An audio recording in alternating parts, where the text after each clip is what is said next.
yesterday, and I thought, I'll fancy it back. Oh yeah, you know it's back one now.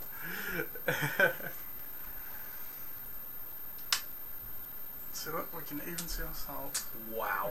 Just to check the stream is still going, and that is crystal clear this time. Looking decent. None of the dodgy startup things. We can tell everything's good. Oh, this is the way of the podcast. This is still looking so Good shout professional. by you. Good shout by you. I've only reason why is I've seen other podcasts that do the similar thing. I thought, well, we have to try that. It's a natural evolution. Yeah. I think the final evolution of the LOC report until we get our own TV studio. That's it. Hello everyone, and with that, welcome to the LOC network, as we now are, because we are live. But I will, now that we're recording it on my PC again, make an endeavour to get it podcast back on Apple Podcasts, so you can listen to them that way as well if you are not watching them live. Another way of consuming it without YouTube. Look at that. So there you go, and of course we are back for the second episode in our new format of streaming, but this time you can actually see what's on the screen, because I figured out the resolution is pretty key to live streaming. Just a tad. And of course we welcome back the co-host for your second appearance on the LC Network this year. It is the second one.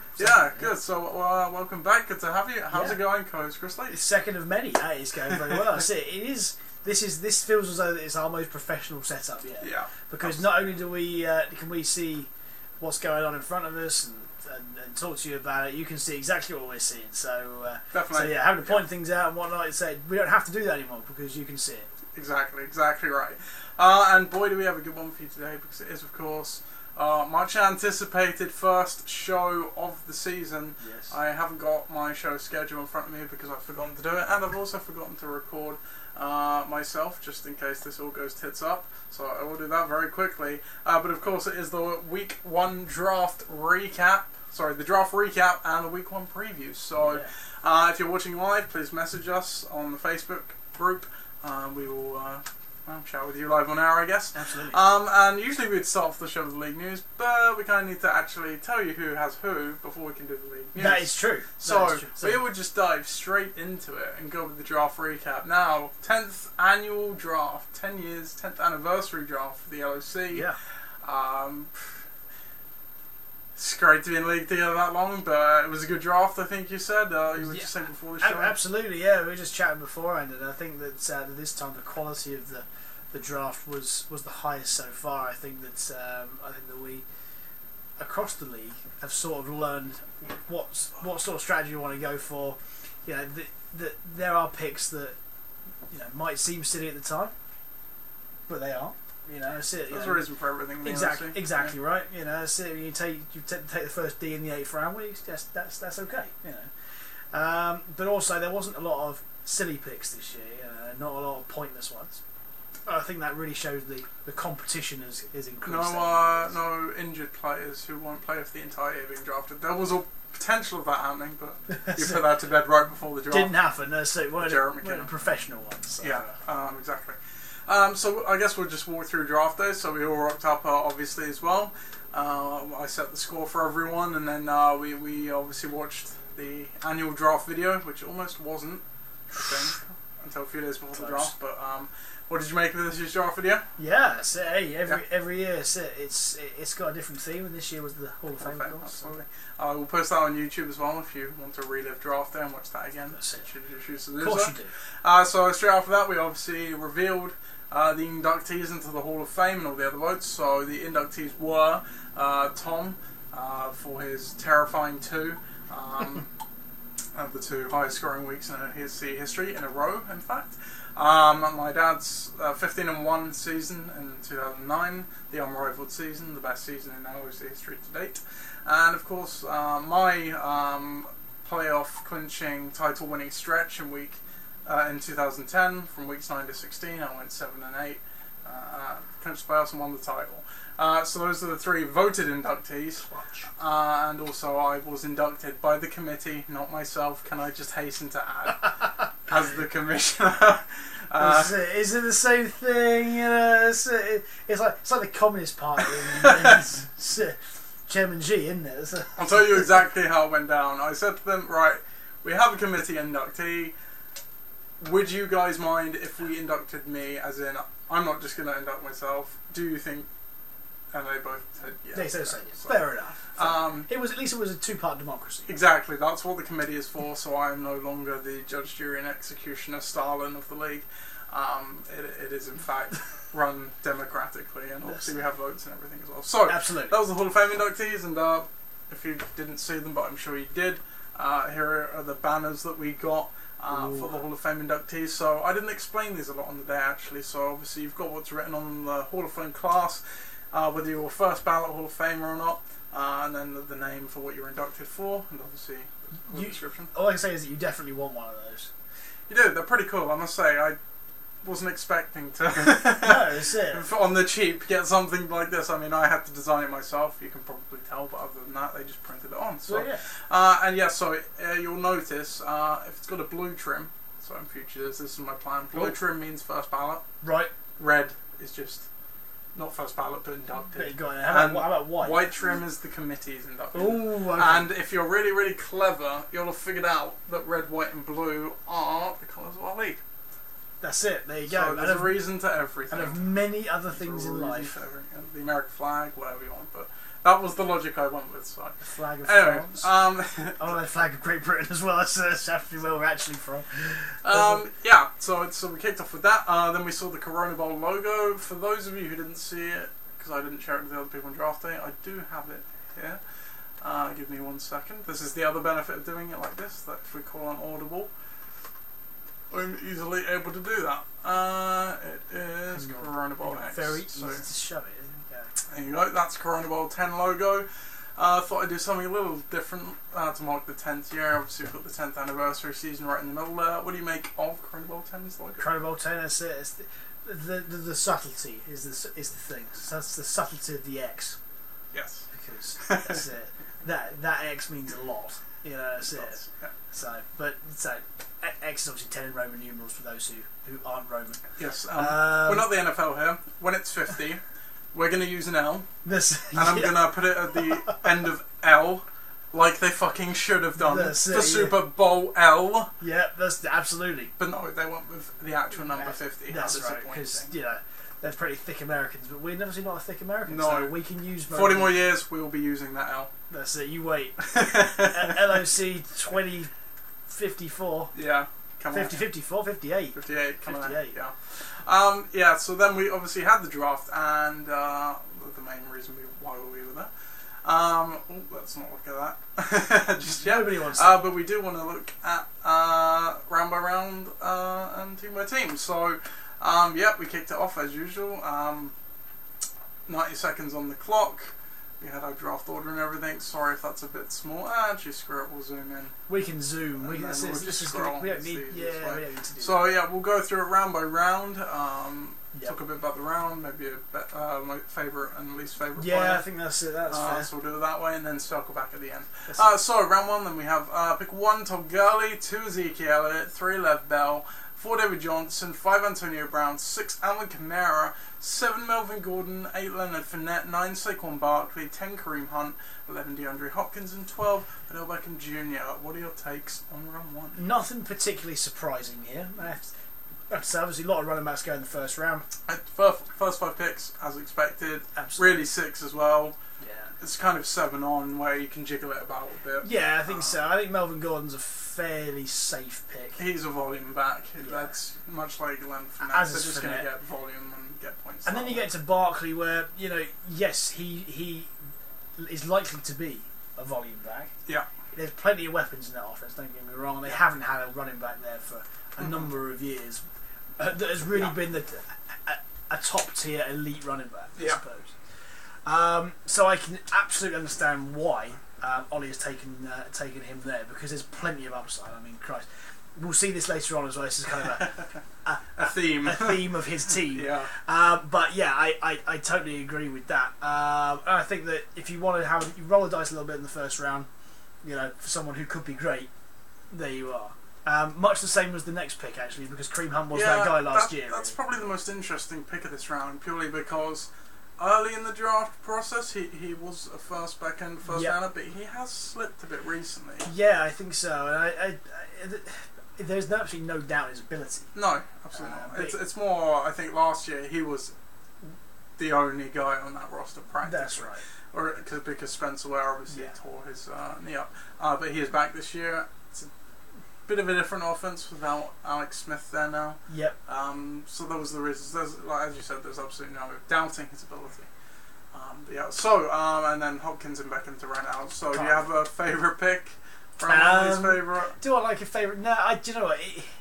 In this round, it's quite difficult to have a favourite pick because everyone's ranked pretty highly. I think that if I go for rather than favourite picks, maybe effective picks, I think that for the teams involved, I think David Johnson's going to be great for Ben Necessity. I think Kamara's going to be great for the Dream Team. Pat Stan's got the best receiver, in the league. And there's two solid receivers at the bottom, Hopkins and Beckham. Yeah, I like. In a year's time, we'll do this again because we'll see the benefit benefit of hindsight as we do before every single season. We do a draft recap from the previous year. But I'm going to eat my words, possibly in a year's time, but say that Saquon Barkley potentially could be big for the Giants. Mm. And if in a year's time he comes back and he's one of the top three backs in the league, I'm not going to be surprised. No, absolutely not.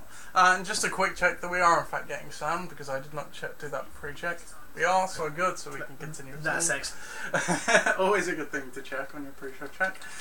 So I think you hit it now on the head. Nothing too good, nothing too bad in round one, which we haven't always been able to say. Absolutely right. But round two, it was Dalvin Cook at pick 13, 14 Julio Jones, 15 Devonta Freeman, 16 Christian McCaffrey, 17 Jordan Howard, 18 Devontae Adams, 19 AJ Green, 20 Rob Gronkowski, 21 Travis Kelce, 22 Joe Mixon, 23 Mike Evans, and 24 Michael Thomas. So the interesting things from this were a lot of running backs went in the first half of this round. Yeah. And we had our first two tight ends off the board. Yes, absolutely right. I'm not sure that they're the right way round this time, I have to say. I think really? Although Gronk has been the guy, and for as long as I can remember, he's had some, I don't know, if reports to be believed, some strange off-field issues during the summer. He hasn't quite felt himself, from what I've been reading. Right. Although he definitely still is Brady's number one option. Yeah. Because you think of the other guys that are there, the Hogans and the Edelman. Yeah, that's it. Yeah. Off the crack pipe. That's right. Yes, indeed.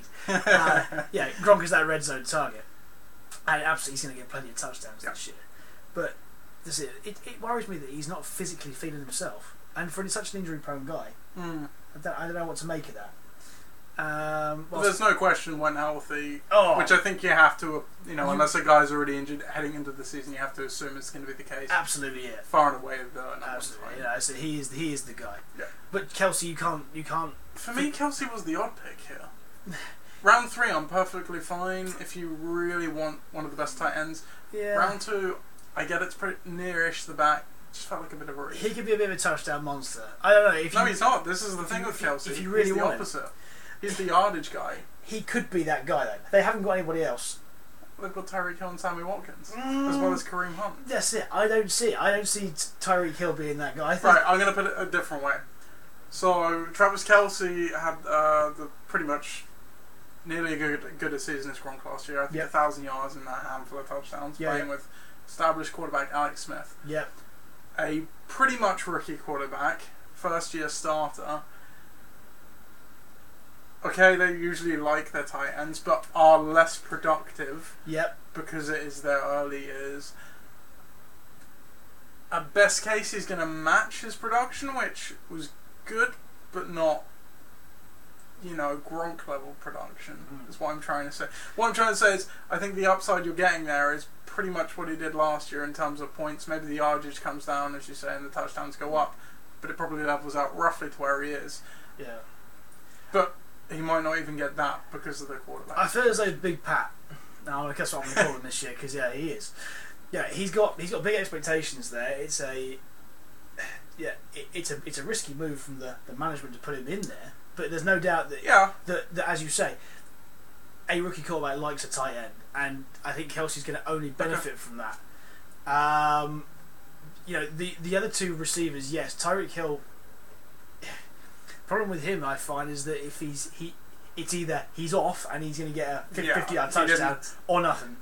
Sammy Watkins. He didn't get a single touchdown inside the 20 last year, I think. That's if I remember correctly. Sammy Watkins is he's come off a couple of bad offenses. He's got to learn this one. They've got big plans for him. Don't get me wrong, but Kelsey's the guy, the established receiver of those three. Mm-hmm. He's a big presence. He's obviously got potential to be scoring plenty of touchdowns. Do I see that as a reach? Possibly, but maybe at the end of the season we'll see that as an inspired pick based on based on what's there right now. Okay. So we spent the entirety of round 2 talking about 2 picks, but to be honest, both tight ends. To be honest, the rest of it was pretty as you would expect. Yeah, absolutely. Gronk was always going to be the interesting one, first signed off the board, and then as we said, that the Kelsey pick, maybe a reach, maybe not. We'll see. Round 3 then. We won't do favourite and least favourite because again, can't really do that. Round 3, Keenan Allen at 25, J.J. at 26, Alex Collins 27, Doug Baldwin 28, Sean McCoy 29, 30 Adam Thielen, 31 Kenyon Drake, 32 T.Y. Hilton, 33 Stephon Diggs, 34 that man Tyreke Hill, 35 Aaron Rodgers, and 36 Royce Freeman. So a couple of interesting things here. So our first quarterback off the board at pick 35. I guess the second rookie drafted pick 36. The alleged hired goon wife, home invader at 29, and probably the biggest reach of the draft so far, J.J. at 26. Should we start there? I actually agree with this now. Now, if you look at the backs that go after him, we're looking at Collins, who is at the moment an established RB1. Yeah. I think maybe towards the end of the year he might not be when you've got considering the other 2 guys that are there or thereabouts. Yeah, there's a couple of injuries there, but you see him go. But especially Kenyon Drake in the Miami backfield. Yeah, I think that maybe that was a better use of a spend up there. Better pick.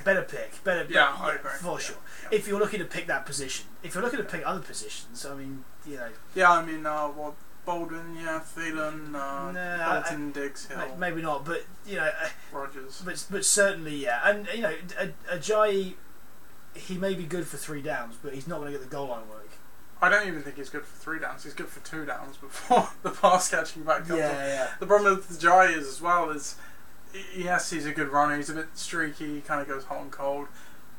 But there is other running backs in Philadelphia, such as Corey Clement, and even Wendell Smallwood is still clinging on. Corey Clement's the number 1 guy to watch out for, because he could be that guy like LeGarrette Blount who just steals touchdowns. Yeah, exactly. I completely agree. Ajayi could be a good running back, but I think you got to write the other 3 running backs in that round. I think you would have above of him, but he was the first to come on. Yeah, for sure. Maybe a bit of credit to Ross, Dolphins fan, maybe a bit of that there. So if that's the case, fair enough. He wants to see that. Wants to see his former guy do well, and he's done it well from in the past.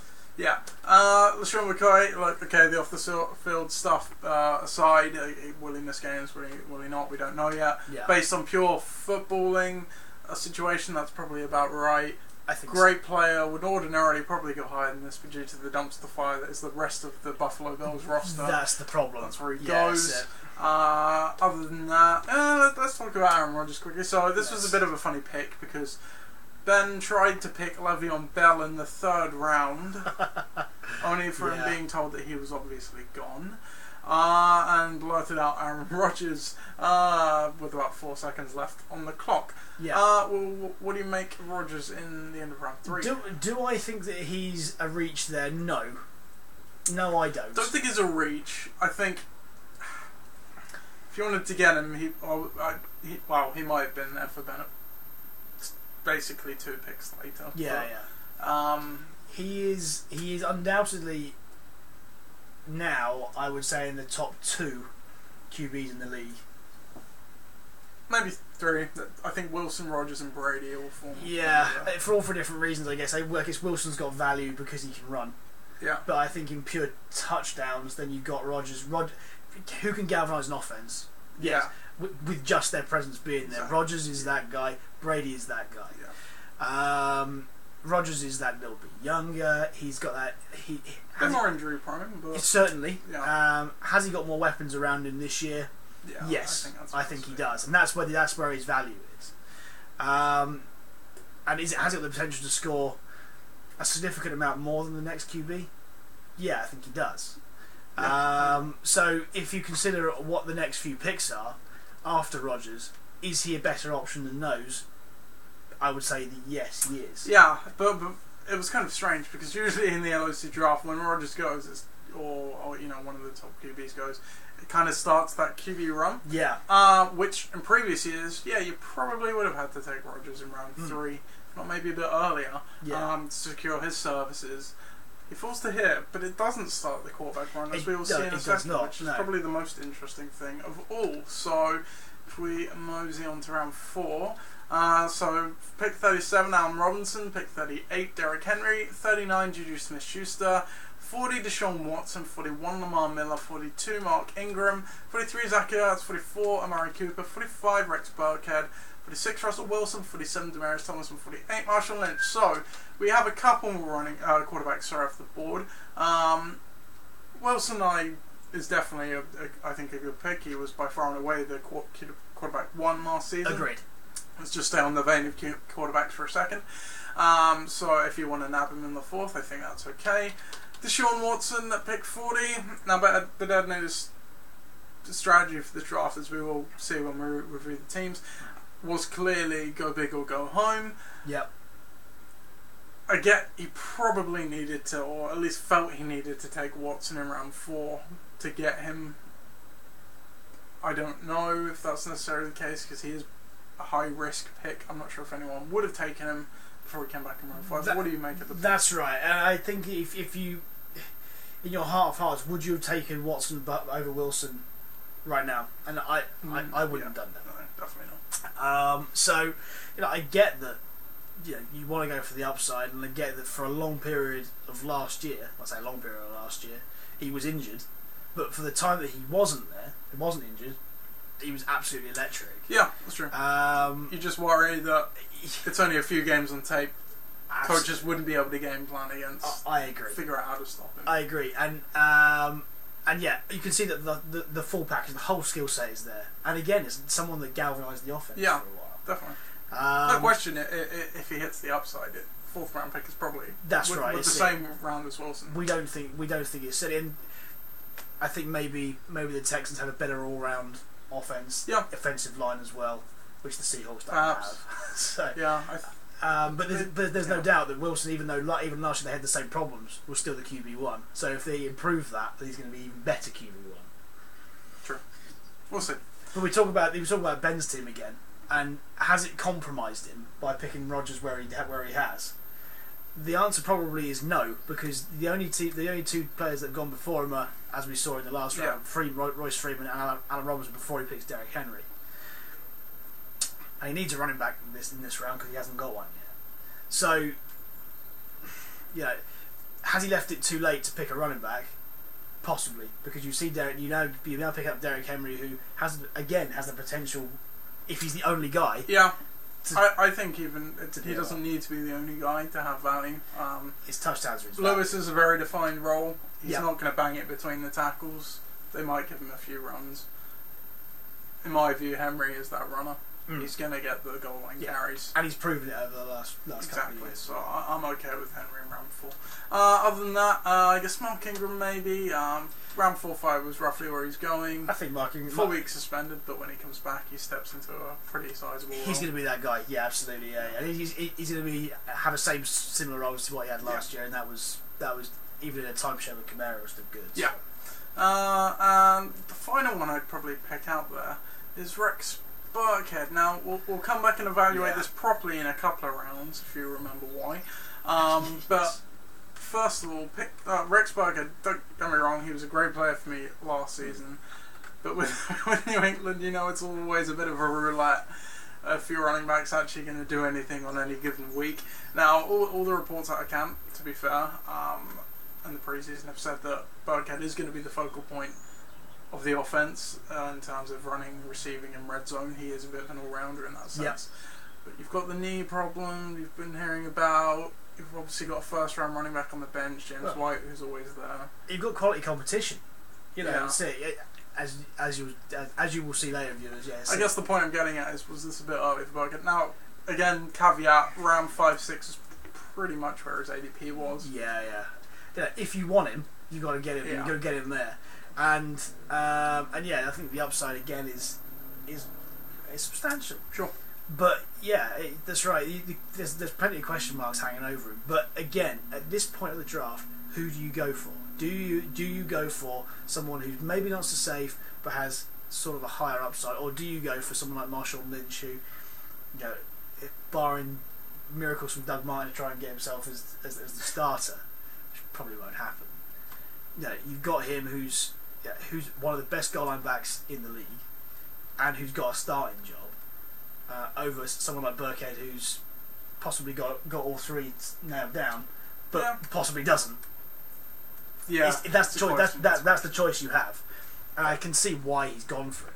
But yeah, maybe the next pick or the next couple of picks, might see a bit of a. Might look at it in a different light. Yeah, that's it. Round 5 then, Marvin Jones at 49, Evan Ingram at 50, Eric Fitzgerald at 51, Golden Tate 52, Deion Lewis 53, Tom Brady 54, Chris Hogan 55, Jarvis Landry 56, Michael Crabtree 57, Cam Newton 58, Rashad Penny 59, and Corey Davis at 60. So a couple of interesting things in this round. Evan Ingram at 50, maybe a touch high, too high. But I think on the ranking sheet, in fairness to Ross, he was probably the top Titan available. He was looking to complete, which is fine. Which is fair enough. Eric Fitzgerald falls to 51. That could be a very nice value, as he was quite high on the sheet, if I remember correctly. The other Tennessee running back goes a round later. Tom Brady nearly falls to me at 56, but instead goes to the Dream Team at 54. I was a bit upset at the time about that, but it is what it is. It would have been a steal if I'd gone. It would have been 100%. So I can't yeah. complain. But the most interesting thing I think in this round, and you're probably on the same wavelength as me, Rashad Penny at pick 59. Agreed. Felt like a very bizarre pick at the time. If you've been following in the preseason, now Penny was a first round running back. The draft evaluators kind of put him as a second, third round prospect, if I remember correctly. But the Seahawks did take him, traded up, I think, in fact, to take him in the first round, maybe. Maybe they didn't, but they definitely took him in the first round. However, he has been injured in the preseason, and Chris Carson, you know, that running back who did pretty well for the games he was healthy last year, has apparently been running circles around him in preseason. That's it. And of course, we haven't heard Carson's name so far on this stream. Nope. Well, what do you make of the pick? I agree, and I think it's one of those speculative ones, but it's too high to have a speculative pick. That's the problem. You know, Pete Carroll in the past has been quite difficult to be able to read in terms of what he's going to do and who he's going to start. But he's also one of those guys who isn't afraid to sort of start the right guy. It doesn't matter if you've spent a first round pick on him. You know, he's going to start the better guy. So yeah, at this point, you've got to look at it and go, well, is this guy really going to start week 1? How you want him to start, which is out of blocks in the Seahawks offense, which I mean, that's a great point. So this is round 5. You're still drafting, unless you literally gone like 4 running backs or whatever. So you're still drafting a starter at this point. Yeah. So I think you've hit it nail on the head. While the upside later in the season might be there, week 1, this guy is a nice little benchmark. Yeah, absolutely right. You know, you need some insurance, and there isn't any there. Yeah, absolutely. Okay, round 6 then, we have Jimmy Graham at 61, Alshon Jeffrey 62, Josh Gordon 63, first defense off the board, 64 Jacksonville Jaguars, 65 Marquise Goodwin, Trey Burton at 66, Duke Johnson 67, 68 Tevin Coleman, 69 Sony Michel, 70 Brandon Cooks, 71 Chris Thompson, and 72 Adrian Peterson. So let's start at the top and go down. First interesting thing here is obviously the Jacksonville Jaguars defense. Yep. Now, we know Ollie likes to take a defense early. Is round 6 too early? That's my question. I think they're going to be usable. That's the thing. Every single week they're going to be usable and they're going to score a lot of points. Is round 6 too early? Yes. However, the justification for taking a D at this point is that the difference between the Jacksonville Jaguars and the next D is a sizable amount. But is it in anybody's mind to take that a defence that early in the draft? Yeah. Probably not. I think there's still a couple of rounds too early here. Yeah, I think you're right, because we'll see in a bit exactly when, but I think Ross was the next one to take a defence, again, as you said, pretty much roster filling, and that, I seem to remember, was the Rams around round 9, 10 or so. Which again makes sense. Yeah. Other thing, Trey Burton, he's been a bit of a pup piece in the pre-season. I think Tom, in his words, he felt like he needed to get him here if he wanted to get him, which I would agree with. Yep. He's been a big hype. I think so. 67, the Duke Johnson, that was an odd one for me. Yeah, it's the problem is that, like, Duke Johnson's gone now, but Carlos Hyde hasn't gone first. And yeah, that's you've hit it right. So obviously last season Duke Johnson, I think, finished with flex-worthy numbers. Yeah, it was his final point total, but that was obviously in a pretty barren team. You know, have a rookie David Njoku, not a competent quarterback. Nope. Really not a good running back. Certainly not a good pass-catching running back, and really no competent receivers. That entire picture has rapidly changed for the Cleveland Browns. They've obviously got that quarterback now, Tyrod Taylor, or Tyrod, however you want to pronounce his name. They have 2 competent receivers in Jarvis Landry, who will definitely be there, and Josh Gordon, who will be there for however long he's there. Second year, David Njoku, and as you've exactly just said, you've now got Carlos Hyde, who can catch a few balls, mainly a runner, but he's a good runner. Yeah. Duke Johnson, I can't see him even being flex-worthy. No, I agree, and the problem is that Carlos Hyde has that ability that he couldn't really be shown in San Francisco because he was injured a lot, and again he was a rubbish offense for a couple of years. Yeah. But now, as you say, he's gone there. They've solidified things. They've really said to him that you're the guy, and in preseason he's been great as well. Yeah. You know, everything suggests that he's going to be the guy in that offense. So, yeah, I mean, you know, Duke Johnson, he's got the potential to be a really good kind of backup, and he'll come in and catch a few balls, but will he go and run consistent touchdowns? Probably not. Yeah, no, you're probably right. Pick 69 then, what we were alluding to earlier was Rex Burkhead. Sony Michel goes to Ben Necessities at pick 69, only 2 rounds later than they dropped to Sony Michel. So now I'll come back to round 6. You're probably still drafting a starter. You might be taking your first bench player here. But when that bench player is effective, well, it's a running back on the same team as a player you just drafted 2 rounds earlier. Now, a little bit of explanation. I think my dad thought he saw the ADP was around this round, so he thought he had to do it here to get him. Yeah. Only had to realise that I think the ADP was a bit later, maybe a round later or so. Even if that was the case, what do you make of it? Two New England running backs in the first 6 rounds. It's sort of uneasy because you don't know the split of work yet. You don't know what they're going to be doing. And so Sony Michel doesn't. I mean, he does look good. Don't get me wrong, but at the same time, when you've got competition, I mean, I think the major issue here is it's not like a Devontae Freeman and a Tevin Coleman, let's say. Well, both of those running backs will have value on each given week. They do a certainly thing. One could be amazing, especially if one is injured, but and the other obviously wouldn't play. I think the such problem is you have with New England is, yes, obviously if one's not playing, which might be the case with Michelle to the start of the season, the other should be better. But when they're both playing, they both might be okay, or one might be a bit better. You've always got James White. James White as well. That's again siphons stuff away. When you've got three that probably will get used even amounts, and also inconsistent amounts as well, because as much as you love Bill Belichick, he's not sure what he's brilliant. It's not for fantasy, but for actual football. Exactly. He will sign Jonas Gray from the practice squad, play him 1 week. He will get 4 touchdowns and never play again. That's it. That sort of thing. So if you want to ride that roller coaster, then great. It has been done in the past. Ollie had a couple of Eagles running backs a few years ago and used them in tandem. Yeah. And it worked really well in his year that he won. But has it been done since effectively? The answer is no. And then to round out round 6, 2 Washington running backs. So I think Thompson was maybe, both of them were maybe a bit high, but that's it. It's difficult to know, but say Thompson has the better skill set, I would say, at this stage. Round 7 then, Will Fuller at 73, Pierre Gosselin 74, Greg Olsen 75, Devin Funchess 76, Kieran Johnson 77, Randall Cobb 78, Manuel Sanders 79, Jamal Williams 80, Alan Hearns 81, Delaney Walker 82, 83, Ronald Jones 84, Drew Brees. Now this is the point in the draft where it becomes really hard to analyse, because you kind of reach the point where I wouldn't say nothing is a reach, but it has to be something quite spectacular to be a reach. Yeah. So you can't really criticise them too much. No.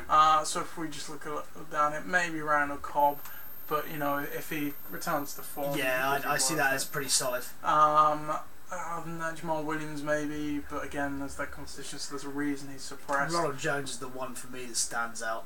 Again, it's another with Peyton Barber still on the board as well. Exactly that, and say he's not established. He's not necessarily out of the question at all. Here's the thing with it: it would be different if it's like, I can't think of an example, but a rookie running back that that they're just going to go with the proven veteran first for a few games while they ease the rookie in, and then the rookie eventually takes over. It doesn't look like that in Tampa Bay. Ronald Jones just looked awful in the preseason. He's not even second on the depth chart. You can't even say to yourself, right, it's going to do what Kenyon Drake did for the Dolphins last year, which was kind of sit there and wait for his opportunity, and when his opportunity came, go big. You're right, he hasn't looked good, and when you don't look good, does that gain confidence in you? Absolutely not. So unfortunately for Ben at this point, he's gone for some speculative picks, especially on running backs, and that's a tricky position to go speculative on. Yeah, absolutely. And Drew Brees, nice little value. Lovely value pick there. Yes, very much so. Round 8 then, because we have spent a long time doing this, so we will try and speed through. We won't go to 15. This is it. This we're going to go to round 8. That's it. We'll speed through rounds 9 through 15. That's it. The top part's the interesting. That's it, absolutely. 85 Marlon Mack, 86 Robert Woods, 87 Chris Ivory. Now I'm just going to stop because that was a strange pick. I don't know what it was like on the ranking sheet. If he was, it's way down. Way down. So that okay, Shady might miss time. Even if he does, Chris Ivory gonna. Is he going to be good enough to start? Yeah. No, not really. Jordan Reed at 88. Again, he's one of these players that an absolute steal if he plays a full slate of games. But that's always the question with him. Covered with 89. Chris Carson 90. That's a good little pick there. So we were just saying Alfred Morris 91. Again, that's a nice little one in the wake of the McKinnon injury. Agreed. Sammy Watkins 92. Aguilar 93. Jamison Crowder 94. Jack Doyle 95. And Kirk Cousins 96. So let's just pause on the Jack Doyle pick because that is in fact Southampton Knowles backup tight end. They didn't mean to. They kind of lost track of. But that's quite a nice little tight end duo they have there. Absolutely. I'd say in a very volatile position in fantasy, it's nice to have two solid guys. Yep. Round 9, it was Phil who drafted the next defence. So Rams in round 9. Andrew Luck at Southampton Knowles 98. Colside 99. It's a good little pick starting running back at pick 99 right there.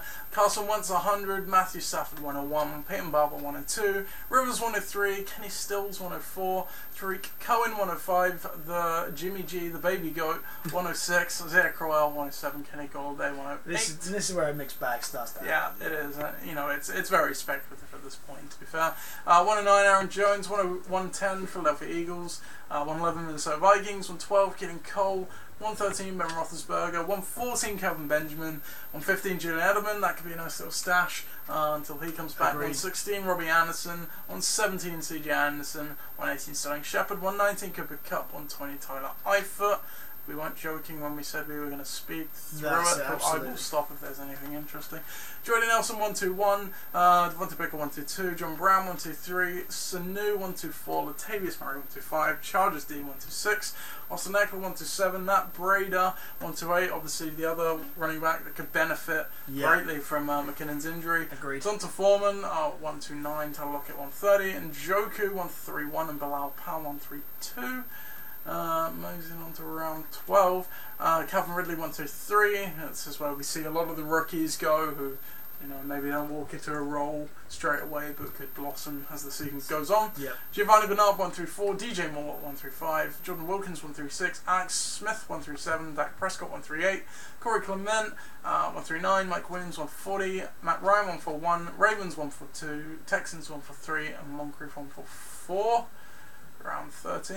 There we go. LeGarrette Blount 1 for 5 could be good for a few touchdowns here and there. Absolutely. Greg Zerline 1 for 6, George Kittle, nice high upside tight end there at 1 for 7. So your backup or your starter? He's my backup. That's fine. Denver Broncos 1 for 8, D.D. Westbrook 1 for 9, Tilly J. Yeldon 150, Ryan Grant 151, Stephen Gostkowski first kick off the ball 152, which I actually traded up for. It doesn't reflect on here, but I needed a Patriots player, I felt, so if you're going to do it, may as well. There he is, yes. Kicker around 13. Jordan Morales 153, John Ross 154, Justin Tucker 155, and Pat Mahomes 156. Big Pat. Yeah, could be. Schedule's pretty brutal, but if you can overcome that, could be a nice sleeper. Chicago Bears 157, Ty Montgomery 158, Brian 159, Christine Kirk 160, Saints D at 161, the oldest player in the game, even older than Brady, Adam Vinatieri at 162, Jake Elliott at 163, Chris Boswell 164. Very much the kick around here. 165, Matt Prater, Mariota at 166, had to do it. 167, Nick Chubb. Absolutely. 168, Chris Godwin. And the final round. It's going to be kickers. No, not all 169, Devontae Parker 117. Could be a sneaky value, we'll see. I think that's not bad for a 15th round. For a 15th round 5, Devontae Parker, you could do much worse. Yeah. Harrison Butker 171, Deshaun Jackson 172, Steelers D 173, Doug Martin 174, Falcons D 175, Michael Gallup 176. Yeah, I like that. That's a rookie receiver. Like that. Potentially could be the number 1. Who Absolutely. knows I agree. I think that's a really good 15th round player, I'd say. Which is good because it was pretty much the last receiver on my emergency list. Yeah, the flies, all of them are gone. Which is there it is. Meredith 177, who is the first player to be dropped. Straight away. Which we'll cover in a second. Yeah. Gore at 178, the Inconvenient Truth. Josh Doxson at 179, and Again. finally Mr. Irrelevant. Now, Cash for God, absolute. Oh, sorry, the one who shot me name missed an opportunity here. Could have taken Robbie Gold and made him Mr. Irrelevant. That's it. Failed. Didn't Failed. do it. He's Cash for Gano. Cash for Gano. Yeah, we can say that. It's not that team. That's what. Right, we can't say his actual name, but for the rest of the season, they will be known as Cash for Gano. Cash for Gano. So yeah, there you go. So that was the draft. Done. Good draft. There we go. So we'll look at the league news now. So we've got some transactions, mainly just players going on for the reserve spot due to suspensions. The Dream Team added James White. I was quite surprised he wasn't drafted, but I understand the reasons why. But then they've added their kicker for the season, Mason Crosby. Oop. Excuse me now. I don't know what I've done. Come on. Oh my God! Stop it. Sorry about that. Tom Strance added James Conner, a little sneaky one there with Bell not turning up. He could be starting at least a week or two. Agreed, yeah. We've had a couple of moves actually. But Nadia's added Anthony Miller and dropped Cameron Meredith, as I just said. Taking a punt on James White didn't last long for the Dream Team. Yeah, James White already gone for Jared Goff. So, never mind. Any other league news? Come to mind on Sunday if you want to watch the games, as always. We'll cover injury news and stuff as we go through the games, maybe. Now, what we haven't done, which we usually do in the preview show, is we look at the power rankings. Before even that, we look at team by team and pick our favourite team and least favourite team. I'm not going to cover that because the power rankings are already up, and that's basically what they're there for. Yep. And I do not write them this year, is the other thing, obviously. So Tom writes them. So when we can do reaction to them, we can both react. We can. One of us isn't writing them. So we'll just go through. We got 12 Ben Assestes. I appreciate we haven't looked at the teams yet, but we'll know more in a second. Yeah. Badana is around 11. Spot 11. Dream Team at 10. Exan at 9. ADLZ at 8. Cash for Gold at 7. Stanton Normals at 6. Tucker Swords at 5. Patterson at 4. Tom Sandwich 3. Grang Gang 2. And 45 is 1. What do you make of the power? Well, that's it. I like the result. Yeah. That is for sure. Yeah, me too. I'm arguing with too. I think it's a pretty fair reflection. I think so too. It certainly reflects the draft because I think at this point the teams that are maybe a little bit speculative are towards the bottom, and I think you're right. And that's right. Say better testings are there, but I mean I don't think. Oh no, this isn't. I mean, whenever you do a ranking, someone has to be at the bottom, someone has to be at the top. That doesn't necessarily mean that the range between them is great. No, absolutely not. And I think they won't be there for long. But it's more to the sharp end that you're looking at here. Yeah. And who is going to be that top three now? I think that I felt as I had a good draft. I think the team's pretty solid. I think that you probably felt the same way. Yeah. Tom's draft was pretty solid. That's it. Because I think Tom's draft. But then you get to fourth, fifth, and you think, well, Palestine really didn't have many decent running backs. Yeah, strong in some areas, but they were struggling. Yeah. Tuckfires are the same. But I think that I think they may well be a stronger team all round. Definitely. What I like this year is for the first time probably you have Catch for Gold and Southampton Owls, not a cellar dwellers. No. Now, we highlighted that Southampton Owls definitely made a few questionable picks. Yeah. Catch for Gold, I think by all accounts, we didn't really mention them much at all going through that, and they had the double header at the end, which is a tough place to draw from. Yeah. So I think 6 and 7 is a good result. Yeah, and I think it's reflective if you look at the teams. I think which we will see later. I mean, it is good. There's an improvement there and a thought been there. Yeah. Which was the sort of criticism maybe in the last year. Definitely. So yeah, as I said, that's on the blog right now, so you can go and read that. But we will get on with the Week 1 preview, and as always, we have to start with a marquee matchup. Oh yes, we do. And Week 1's got a host of pretty interesting games. So we've got to choose from Gridiron Gang against Southampton Owls, Bare Necessities against Cash for Gold, Eliozi against Tom's Tyrants, Forge Flyers against Bedednators, Pakistan versus Ixan, and the Dream Team versus the Tuckfarts. So this week is an interdivisional week, so teams are playing teams from other divisions. Does anything jump out there for you as a marquee matchup? I would say that. Well, ADRZ versus Tom's Tyrants is obviously a battle of the former champions. Battle of the former champions, yep. And Pakistan versus Ixan, two good teams last week. That's right. I think for me, sorry. Yeah, no. So yeah, go ahead. No. I was just, for me, I'm going to actually pick Forge Flyers versus Bedednators because this ties in with the power rankings. So we've got obviously the current champion in their first appearance since Corona Bowl 9. Yep. Bedednators is a team that's fell short of where they would have wanted to be the last few years. You are number 1 in the power rankings currently. Apparently so. Bedednators are number 12. So complete opposite ends. True. You've got a solid, maybe fair to say, not spectacular, solid but spectacular. Absolutely. Whereas Bedednators has got boom or bust. Absolutely. So this, for me, makes an interesting Week 1 match. I agree. As a measuring stick. It's two completely different approaches. Two completely different teams. Two completely different teams and two completely different draft strategies that ultimately, ended up where we both wanted to be. Definitely. So, this is our marquee matchup for Week 1. Projections currently have it at 92 to 91, so it's looking like a close one. You know what we always do? We get the previous matchups here, so let's go and find those. If I remember where they live. They live there, I believe.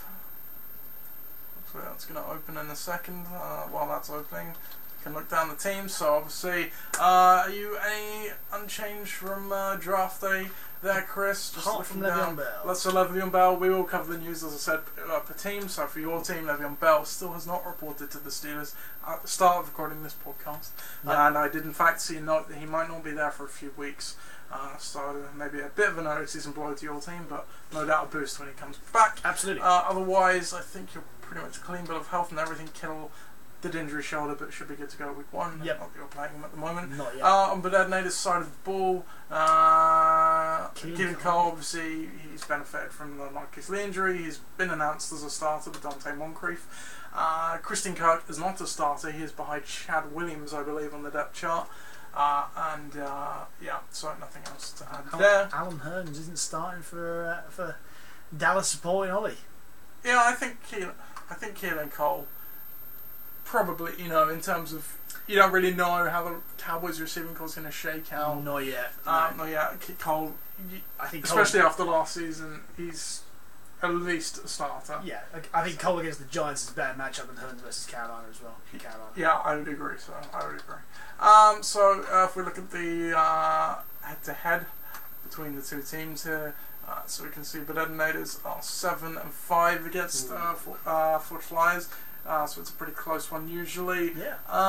What do you make of the game? Right. So yeah, I think that it's going to be fairly evenly matched, as you say. Both defenses have got interesting matchups. I think Ravens versus Buffalo has the chance to become a bit of a slaughter occasion. Yeah, absolutely right. Yeah, for a Ravens D that's been pretty sneakily good for the last couple. And of years. that obviously helps the run game too. That makes Scotland. So. Totally right. So that'll push that on. The Jags versus the Giants again. Like if last year was to be believed, then the Jags have got a pretty good match against all teams. Yeah, the Giants improved offense. They've got Odell. They've got receivers again. Yep, that helps. They have that running back there. So, but Eli's still there. That's true. So yeah, but hey, if we look along the top. So we go Wilson against Denver. A so-so matchup. And Watson against New England again. Yeah, Denver aren't as scary as they used to be. No. And then we get the running backs. Obviously, I got three of them. High against Pittsburgh, I like that. I like Collins against Buffalo, as you said before. Mixed against Indy. Indy were rubbish against the run last year, so we shall see how that goes. Just depends if Cincinnati can turn up offensively. On the other side, say Barkley against the Jags potentially could be difficult. But again, the Jags weren't as good against runners as they were against in the area. No, it's true. And say McCaffrey against Dallas has the potential to be all action there. Looking down there, Crabtree against Buffalo. And Crabtree's got the potential to be one of those guys who under the radar this year turned out to be one of the top wide receiving options in terms of touchdowns, maybe not yardage but touchdowns. Mm-hmm. Certainly saw that in Oakland. Diggs. This is his year to push on. Game with Reed, you're rolling the dice. If he plays, he's probably going to do well. Absolutely so right. And then week one, you have to assume. The very solid receiving core on the other side of Fitzgerald, Cooks, and Olsen. Will boom or bust be strong and stable? Be strong and stable. I hope not. I like strong and stable. I get off over consistency, so I'm going to fancy my team to win. Yeah. But I think the Bananas have got absolute weapons, provided they're deployed in the right way. Yeah, I think you kind of hit it nail on the head. This is a tough one to call because you have got the epitome of strong and stable. Wilson should be good for a buckload of points each week, but the running backs, they could do anything from an okay week to a really good week, as you said. Same with the receivers, really. Fitzgerald's a pretty stable guy. Cooks is boom or bust. He's probably the only boom or bust player on your team. I think so. Certainly in the starting lineup. On the other side of the ball, you absolutely hit it right.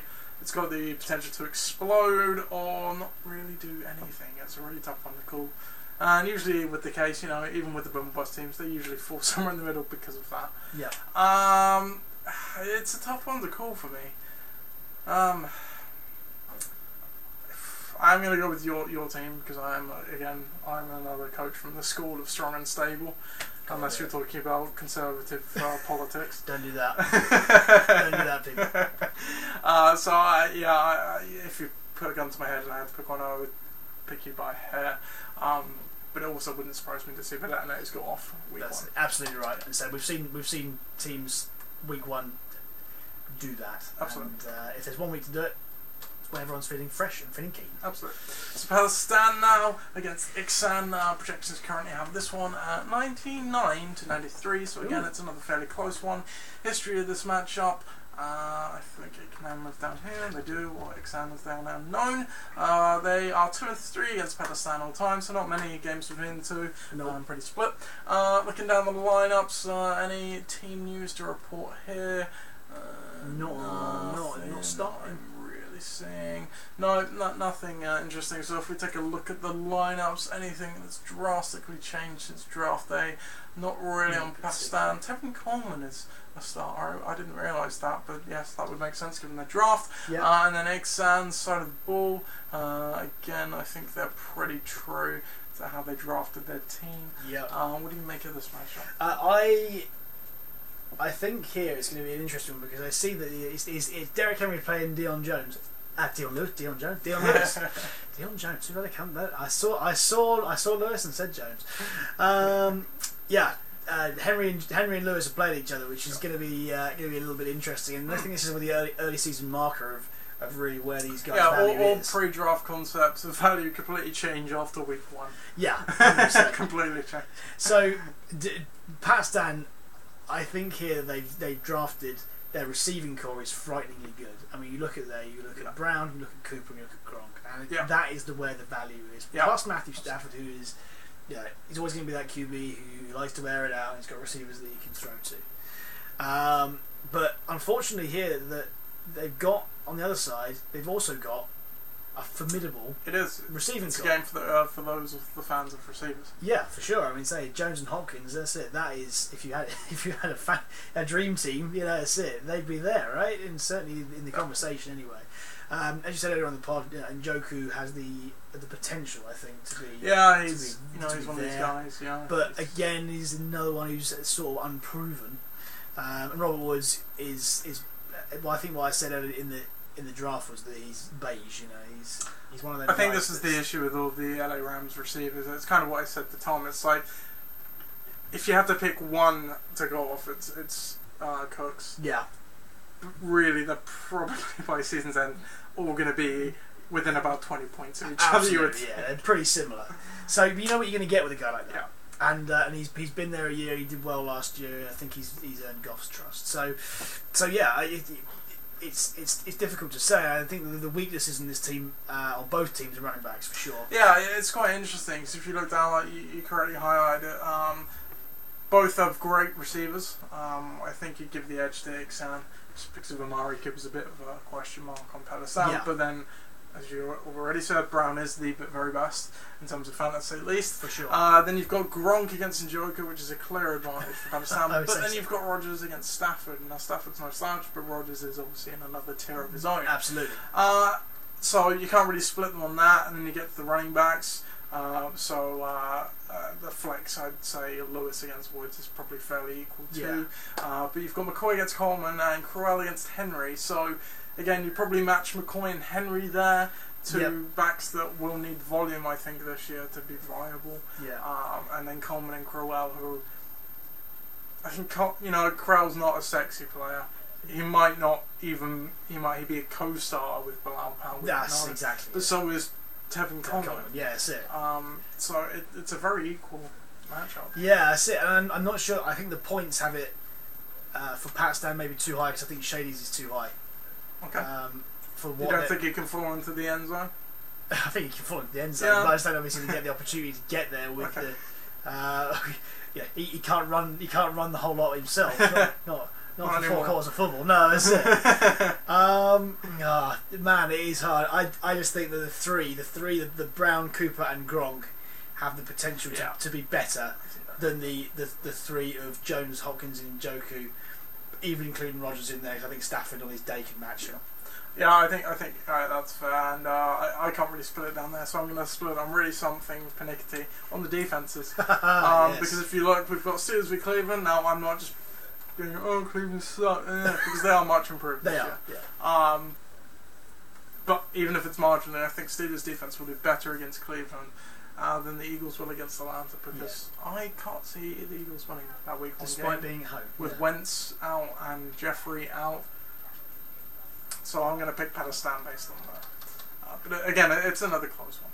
Right, next game then we have the Dream Team against the Tuck Farts. So projections in this one are the biggest goal for part we've had so far. For sure. 104 to 94. History of this matchup. The Dream Team are 4-6 against Tuck Farts all time. So again, it's pretty even one. Looking down the lineups, any news to speak of here? Alfred Morris has obviously been. He's kind of the 1A to the 1B, I guess. But he, in the wake of the McKinnon injury, he will be the early down back. Anything else to speak of? Obviously, Edelman goes to the reserve spot for them. Nothing else of interest on the Tuck Farts side of the ball. Nothing really interesting there in terms of news either. Moncrief obviously announced as the starter. But other than that, nothing really interesting. What do you make of this one? Right, okay, so these are two much improved teams from last year. unsure of the Dream Team a lot of last year, but I think there are some shoots of improvement here. Sure. But there are also some bits of volatility in there too, and I think that Brady is there, and as we've seen in the past, he often anchors teams to wins. Brady or bust is the strategy when you get Brady. Absolutely. No, he's a man of my heart here because he's gone for three running backs. I think that Kamara is going to be the guy. He's going to be the anchor of that running back group. Yeah, looking at that. While Barber has been puffed up a lot in the preseason, and Morris is obviously supposedly walking into the early downs role there. Yeah. We really don't know what we're going to get from them until we see absolutely what not. happens. Absolutely not. And then we get to the receivers. So then you've got AJ Green's there. He's in a Cincinnati offense that hasn't really been firing yet. Yeah, he's a bit of he's not a bust pick for the experts, but he's kind of a bit of a watch out guy. That's right, exactly. He can sort of, I don't know, let you down maybe like Mike Evans did last year or Hilton did last year in that sort of mould. And Thielen, I'm interested to see what happens to him now. He's in a completely different offense with a different offensive coordinator. Yeah, that's true. I think so. What we've seen from Cousins is he does tend to prefer the middle of the field guys, which Thielen is. He was the more productive receiver last season. Granted, Diggs did miss a few games. My personal opinion is they'll probably fall roughly about the same again, much like the Rams, but instead of split between three, is split between two receivers. Yep. They'll probably do there or thereabouts what they did last year. So he's a strong option. Yeah. And then obviously you've got Zach Ertz at tight end. Absolutely right. And we've seen in the past, well, last year anyway, that he was the guy to have. And then I like the Chargers doing against Kansas City as well. Sure. On the other side, Phil has some scary looking players. We talked about formidable receiving corps before. Well, I think the Marvin Jones, Thomas, and Allen is up there in the conversation. I also think that potentially his running backs are too. I think obviously Gurley was a machine last year, absolute monster. Adrian Peterson. He's in a three-way. Yeah, we have to temper expectations. I think he's the kind of guy that if he gets a touchdown, he'll have an okay week. If he doesn't, it'll be single digits. But he's not the Peterson of the past. And Kirk Cousins is Kirk Cousins, but it's an interesting stat about Kirk Cousins. Yeah, it's this. Yeah. I don't know if this is the one, but go on. Please go. No, please. Well, my stat before Nathan says his stat. If it's the same stat, then we'll just agree with each other.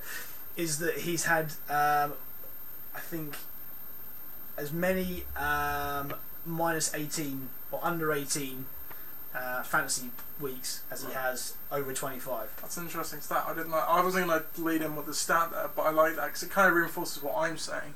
That in Washington he was in a very pass-friendly scheme, but he was often a strong but not amazing option. I think he goes to a different offense in Minnesota, and he'll be.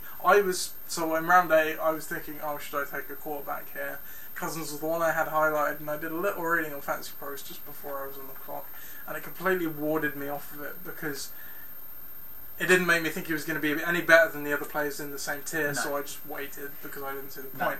And I kind of think that's right. He's going to be efficient, but is he going to be good? He'll obviously have his good games, like you've given the stat. Yeah. But ironically, he's like Alex Smith, who's just taking over at Washington. He's that guy who's a bit of facilitator, but will he make things happen? Probably not. Just looking on the bench here, I'm saying if there's anything I'd rather have in on the Dream Team side, I don't think there is. I would rather have Lynch in rather than Peterson. Yeah, that's an odd one. That is benching one of your starting draft picks. Yeah, that's an interesting choice right there. I think it was fourth round. Yes. So fourth round for Adrian Peterson, who again hasn't been in Washington long, and he's in a three-way committee. Lynch is playing LA. I kind of understand that, but at the same time, I like playing start week one as well. It's his offense. It's his position. Adrian Peterson hasn't earned that position. Who are you going to pick for this game? Again, it seems more challenging than it is. I agree. Yeah. I think that the Dream Team has plenty of options, but I think Tuckfars do have. If they change that to Lynch was in there, it would have a massive impact on how I think of it, because they would have a whole top side of absolute weapons.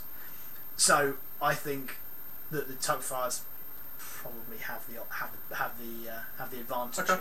All right. I agree with everything you said.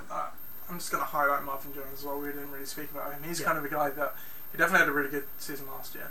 But with Golladay there, he wasn't as good. And I think there's another funny stat around him is a lot of his production, I can't remember the stat, but a lot of his production was in a handful of games. Yep. If he catches, the amount of, I think he had something like 8 or 9 games where he didn't even catch 4 balls or something crazy. That's interesting. Something like that. So that's just a watch out. But in terms of this matchup, it's always hard for me to pick against Brady, but I think there's a lot of unknowns on the Dream team. A lot of You've risk. got Zach Ertz and Peyton Barber, which could definitely pan out. Yep. Morris is against Minnesota, so that's less likely to. And even Barber's against a pretty tough New Orleans offense. Kamara's going to be fine. Green, as we've already said, there's question marks about what he's going to look like this season. Thielen's a solid, if unspectacular option. This is obviously playing with Nick Foles, who has not looked good to start the season. So Brady and Kamara are really the only 2 players I kind of love there right now. Yep. On the other side of the ball, I mentioned I don't really love Cousins. I agree, I don't really love Peterson. Gurley's going to feast, as he always does. Those receivers, Keenan Allen and Michael Thomas should do great. Tyler Eifert's a bit of a question mark. Jones, he's a bit more busty for me. It's not easy. I'm going to go with Tuck Fuds too, but I could see this being the gritty low scorer. Yeah, for sure. For me. The next game then we have Gridiron Gang against the Southampton Knowles. Projections currently have this one 93 to 89. History of this matchup. Let's see if I can find one of our teams. There I am. I am 4-2 all time against Ross. Looking down the lineups, I'm pretty sure my team remains unchanged from week 1. It does indeed. On Ross's side of the ball, also from the draft. Also unchanged from the draft. I would assume it is. What do you make of this? All right. So I think this is a tale of two stories in the draft, because there's one where it's a real completionist look on how you do it. Yes. And Gridiron Gang throughout the team has a little bit more depth. I like again that you're starting 3 running backs, because that's what I would do. So let's work it out. So it's Roethlisberger against Cleveland. It's a needle matchup there. I hate playing Roethlisberger away from home, but especially if Bell's not there, I think it might make the Steelers. They're going to have to do something. Yeah, absolutely right. Again, it's a formidable running back lineup this time. So I think Howard, Fournette, and Miller. It's probably 60 carries a week. For sure. Might not be efficient carries, but people forget that Miller is pretty boring, but he'll always get the volume. Now he'll do something with the volume. And what kind of? I was very much like you, and I know you were about a month ago or so. Sorry to cut you off. Yeah, no. You kind of said about Dante Foreman was more exciting, and how Miller was pretty bland. Yeah. Kind of, and I would have agreed with you, but I kept saying stats about him playing with Deshaun Watson, and as we know, those mobile quarterbacks do so much for running backs. Yeah. Because they can't just stack the box. Yeah. Because they've got to worry about a rushing quarterback as well. So that usually helps those running backs a lot, and he is obviously really the only back in that backfield at the moment. Agreed. As I say, Foreman's come back from injury and he's not proven, and I think Miller. He's not back yet. No, for 6 weeks. So that's the thing. That's the key there. And say Fournette was brilliant last year. He's injury prone, don't get me wrong, but slim down a bit. Might avoid a bit more contact. That's it. On his day, he's brilliant. Jordan Howard. He's great. Supposedly going to play 3 downs this year. Brilliant. Well, we'll have to see that before I believe it. But Well, see, quite. Street count can sort of so from what I've read about that, they're going to use him more as maybe in a 2 running back set, or him in the slot or something. Yeah, he's certainly much more of a pass catching back. I mean, he's like 5'5". He's not batting it between the tackles. No, for sure. And then we look down the list again, and you look at Hilton, who, if Andrew Luck is available, and back to form. Yep. Yeah, he's got the potential to be in the top 5. Rejuvenate him for sure. And Landry, it's difficult to know who's going to be the number 1 guy in Cleveland. Is it going to be Gordon or is it going to be Landry? They offer different. For week 1, I think it's going to be Landry, purely because Gordon only obviously just came back about a week ago, and from reports I've seen, he's not going to play full complement of snaps. Okay, well in that case, then that makes a lot of sense. Saints versus Tampa as well. That's it. It's my only reaction to that. Exactly. They're come on down the Amish rifle. Hey, the Irish rifle's been there. He, the one thing you can say about Ryan Fitzpatrick is that he is tried and tested. Maybe 5 years ago, age 37 or whatever he is now. I'm less confident. Yeah. Point noted. But here's the thing. Andrew Luck is the starting QB for the Narwhals. Yeah. Right? And you've got Hilton. So whatever points that he scores, you're always going to be able to defend against that anyway, in theory. And we look down the list a little bit further. I said, what do I like? Well, Zeke is obviously going to be the guy who's going to be the number one point scorer in that team. Questions about the O-line with, I think, obviously Travis Frederick's got Gilles-Barre syndrome, which is horrible. It's really sad for him. He's not there. Yeah. I'm pretty sure there was another injury on the Cowboys O-line, but they've been there before. Yeah. Right? They've been there before. They've had worse than that. So he's undoubtedly a quality player. He's undoubtedly the hope that they're pinning the points on here. Yeah. But then looking down there a little bit further, it's all a bit bland. Demaryius Thomas is okay, but not the Demaryius Thomas that was playing with. We'll see with Case Keenum. He's not great with what he had last year. Yeah. And he didn't do too badly last year. So as a kind of low upside wide receiver one, sure. Evans is there, but in a mess of an offense. Yeah, without the starting quarterback. Exactly that. Without Winston, it's difficult. Evan Ingram's there, but again, as we said earlier on in the pod, the Giants are stacked. We said last year that he was great because of the volume he got, but when you've got Shepard's back there again, you've got a few backs there now who are wanting to catch. Is he going to fade away a bit? For sure. And Garcon I think has potential to have a good season at San Francisco. Yeah, I agree. I mean, if you're not in the draft, Goodwin went ahead of Garcon. Yeah. I don't want to play him in the flex just so it's the Niners receiver matchup. Obviously, Marquise Goodwin's definitely the more higher upside, but certainly more low side, whereas Garcon probably isn't going to be spectacular, but could certainly be steady. For sure. But I think Gridiron Gang's going to win the week simply because you've got more weapons in that team. Yeah. Knowles are going to have an improvement of last year because they've got some guys who can score. Yeah. But I just think this week against some fairly difficult matchups there, especially for their receivers, I think the Gridiron Gang's got it. Sure. I didn't actually speak about the news, so I'll do that quickly. So Brady obviously confirmed as being in a committee with Alfred Morris there now. Evan Ingram cleared the concussion protocol, so he should be good to go for Sunday. And then other than that, I don't think there's anything else. I don't know what's going on with Devonta Parker, but who really cares? No one knows. I think you hit it right with Southampton. I think they'll should have a much better season than last year. The bench does worry me. Cooper Kupp, maybe Chris Thompson are the only two there, and obviously Jack Doyle. Yeah. You can only play one tight end. The guys I like if they were to come off the bench. The other ones, they're dart throws, I think, with high upside, and Chad Booker and Parker. So if they get an injury or some of these stars don't pan out, the house could fall in quickly. That's right, yeah, for sure. But for this particular game, I'm going to go with me as well, not to be a homer. I think you are correct in your analysis. I think you look down my lineup, there is nothing questionable about my team for week one, as it stands with our presumptions from the draft now. That might completely change after week one. But right now, it looks pretty strong and stable, much like your team. On the other side of the ball, much less so. You already said luck. Whatever home does will offset luck, so they're pretty tied, and they'll either probably both do well or neither of them will do well. Ajayi is a huge question mark, as we know, but he should get work without Wentz there particularly, and it's going to do well, obviously. The receivers are the unknown, as you said. Now, that is the weakest part of my team as well, but you know what you get with mine. Okay, it might not be great, but it'll be decent. You might not get anything with those receivers currently. So yeah, I'm going to go with my team too.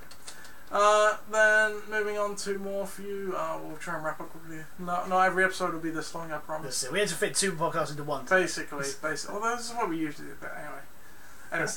But necessities against Cash for Gold then. So the projections currently have this one to Cash for Gold, 94-91. History of this matchup. Benes is a 1 of 3 against Cash for Gold, so they have struggled with them since they've joined the league. Looking down, any news, any lineup changes. Looking on Benes' side of the ball, I can't really see anything of note there. Carson Wentz obviously certainly not playing week one. Don't think he's been cleared for contact yet, so could miss a few weeks yet. On the Cash for Gold side of the ball. Marlon Mack is starting. He might not play week 1. You've got to watch out there. He's had a hamstring injury that's kept him out for a while.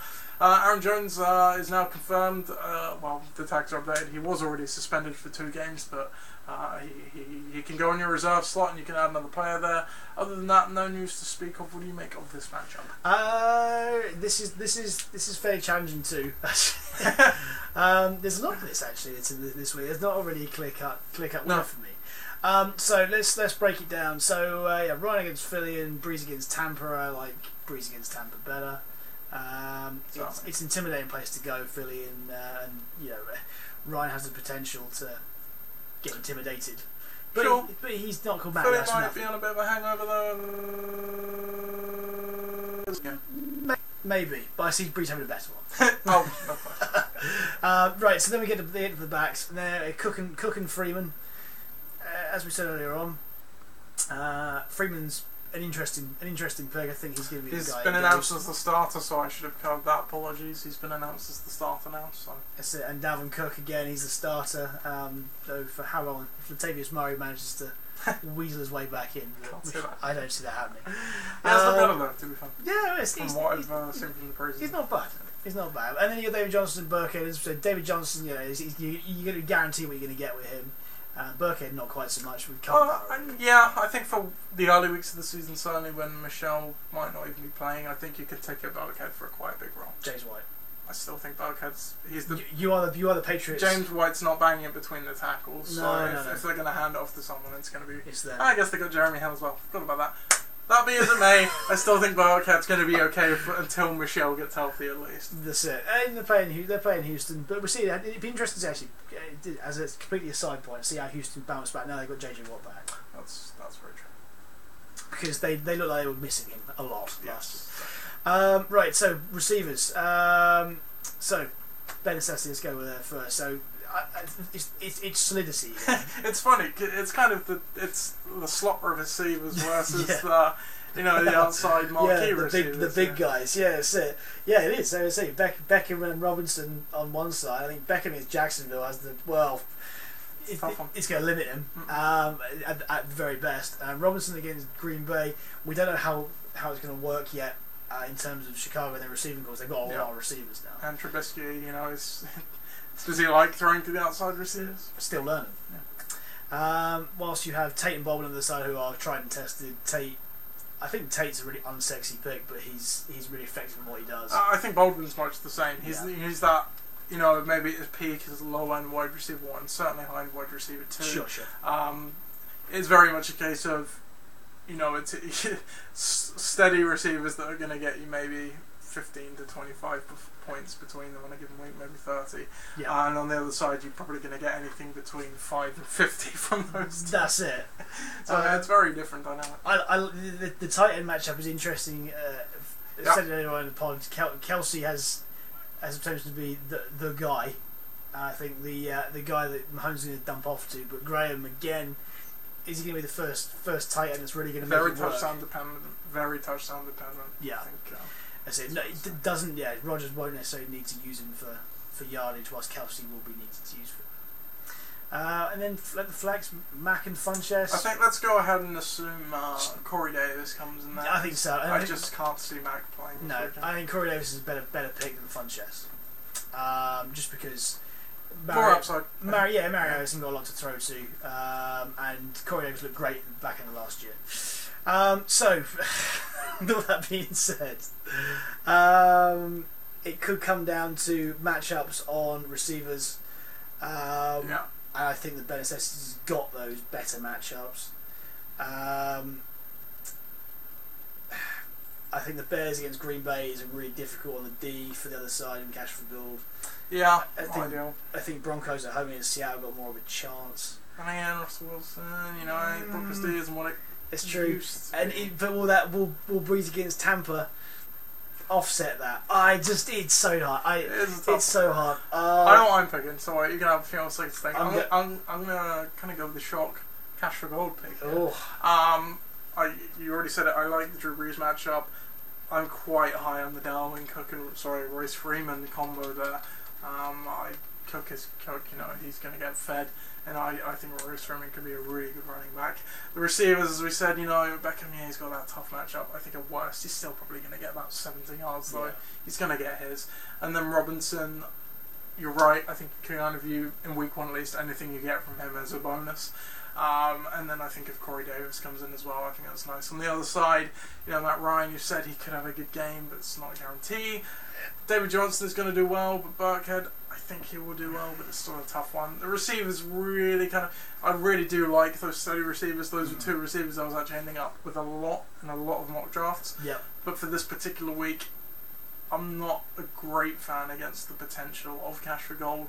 Kelsey's going to get his, and I think you hit it now on the head. Funchess could do well, or he could get about 5 points for you. I completely agree. It's probably going to be close, but I'm going to lean Cash for Gold. Yeah, I'm going for it. I'm going for better sex. Just my gut tells me that's what's going to happen. Probably will happen. More experience, but history of the matchups is also on absolutely side. That's right. And as we know, for some reason, those hold up a lot. That's it. It's true. It's weird. Yeah. And it'll be placed now. Our final game of the week 1 is a cracker as well. ADRZ against Tom's Tyrants. Projections have this one currently to ADRZ 91-87. History of this matchup, it is split at 6 and 6 people. So looking down, see if there's any changes from draft day for ADRZ. At the moment, it looks like they're going with all their starters. They certainly are. On Tom's Tyrants side of the ball, they also are sticking to start by the looks of things. Yeah, I think so. What do you make of this game? Oh, in classic Nige fashion, is boom or bust. It is going boom or bust. So, yeah, first of all, I go with what I like, and what I like is the top end of ADRZ. I like Cam, I like Freeman, and I like Hunt. Cam's been given the license to do what he's best at again. Freeman hasn't gone away. He's still a quality running back. Maybe he didn't have the dominant season that he had last. I think injuries played a part, and maybe usage in a new offensive coordinator scheme. That's right. Holding back. Yeah, I think he'll be. But he's got that. And Kareem Hunt, you see, again, you can't knock his talent. But then we get to the receivers, and the receivers. The huge question mark looming over ADRZ's head. Very much so. And we said earlier on that you got guys like Juju Smith-Schuster, you got guys like Tyreke Hill, and especially Josh Gordon, who are they going to be reliable every week? Now, yes, there are going to be some weeks where the likes of Schuster and Smith-Schuster and Hill are going to go off because they're going to get that 50-yard touchdown. Yeah, that other guys can't attain. Josh Gordon could potentially be on his day in the top 10 receivers in the league. Yeah. But again, he hasn't come back to camp particularly well, and he's not particularly ready for the season by all accounts. So that's the biggest problem I have. On the other side, you've got a lot of solid players, I would say, that have the potential to be consistent scorers. I like Rivers as a QB anyway, especially in the way the Chargers are this year. Melvin Gordon and Drake, that's quite a combo. Yeah. Hogan and Adams are going to get plenty of volume. Burton, from what we're hearing, is the top target in that offense, and even Allen Robinson so far. So. Especially in the red zone. So I think that again he could be a really interesting option there. And Sanders is what Sanders does, which he's always there. So as much as the matchup points on NFL here say that they're not going to, I think it's the wrong round. I think it is absolutely. I think that the Tom's Tyrants have a much greater potential to do well here than ADRZ, simply because ADRZ could do everything or nothing. I completely agree. If you had to pick one team in the league that could either lead the league in points or be last in points in any given week, I think it's ADRZ for the points you said. Yeah. Newton, he's a streaky quarterback. It's just how he is. He'll have boom or bust days. That entire receiving core is the exact same. The running backs, yeah, you're right. They're probably they are the stable part of the team. And then Delaney Walker is obviously unsexy tight end. Very much. He'll churn out some points. Yeah, he's always there. So I guess they'll get some given from that. But yeah, you're right. And you could get anything else from the others. On the other side of the ball, they're all pretty consistent earners for me. Drake, I really like him. I worry about the touchdowns with Gore if they get up to the goal line, but I think between the 20s at least he will get a lot of work there. As you already said, the receivers are great. I like all three of them. And Burton could be a really nice pick there as well. So certainly for week 1, I'm going Thomas Tyrese. Yeah. And that is your podcast. It only took an hour and a half. Bumper episode for you there. But we had a lot to cover, and we promised there'll be a much more manageable time in future episodes. So, so if you want to come watch the games at mine on Sunday, are you going to come watch the games? Yeah, I should. There's no reason why I wouldn't. Excellent. So you are welcome to come too. If not, don't forget, the first game is tomorrow night, Thursday night, Falcons v Eagles. So if you have any players there, get them in and out of your lineup, depending on what you want to do. If not, check your injuries, keep up to date and everything, and the best of luck on Sunday. Absolutely. And we'll see you this time next week. Absolutely. So I've been Nathan Stubbs, your Hall of Fame commissioner host. And I've been Chris Leach, yet to be in the Hall of Fame. Thanks. It could be the future Hall of Fame co-host. Thanks for joining. Goodbye.